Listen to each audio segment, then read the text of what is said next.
بسم الله الرحمن الرحيم الحمد لله رب العالمين والعاقبة للمتقين والصلاة والسلام على سيد الأنبياء والمرسلين محمد وعلى آله وأصحابه أجمعين.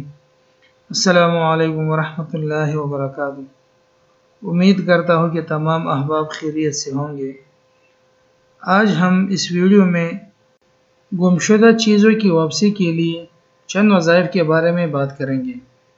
سب سے پہلے جو وظیفہ ہے، اگر کسی سے کوئی چیز یا کوئی جانور یا انسان وغیرہ کوئی کسی گم ہو جائے تو کثرت سے یہ دعا پڑھا کرے: اللہم رد الضالۃ وہادی الضالۃ انت تہدی من الضالۃ اردد علی ضالۃ بقدرتک وسلطانک فانہا من عطائک وفضلک. اس دعا کو کثرت کے ساتھ پڑھا کر انشاءاللہ گمشدہ چیز جلدی واپس مل جائے گی. دوسرا وظیفہ، 2 رکعات صلاۃ حاجت کی نیت سے پڑھ کر 7 مرتبہ درود شریف پڑھیں اور پھر سورہ لقمان کی یہ آیات مبارکہ پڑھیں: بسم اللہ الرحمن الرحیم یا بنی انہا ان تک مثقال حبۃ من خردل فتکن فی الصخرۃ او فی السماوات او فی الارض یأتی بها اللہ ان اللہ لطیف خبیر.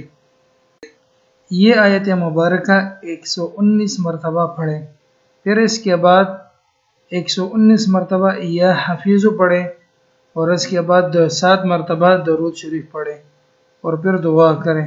انشاءاللہ آپ کی گمشدہ چیز جلدی مل جائے گی. تیسرا وظیفہ، سورہ ال عمران کی آیت نمبر 9، اس آیت کو کثرت سے پڑھا کریں، انشاءاللہ گمشدہ چیز جلدی مل جائے گی.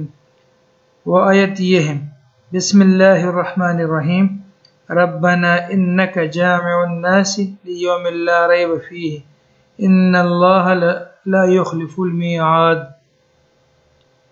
چوتھا اور آخری وظیفہ، جس کسی سے بھی کوئی چیز گم ہو جائے تو وہ یہ کلمات کثرت کے ساتھ پڑھا کرے: انا للہ و انا الیہ راجعون، انا للہ و انا الیہ راجعون.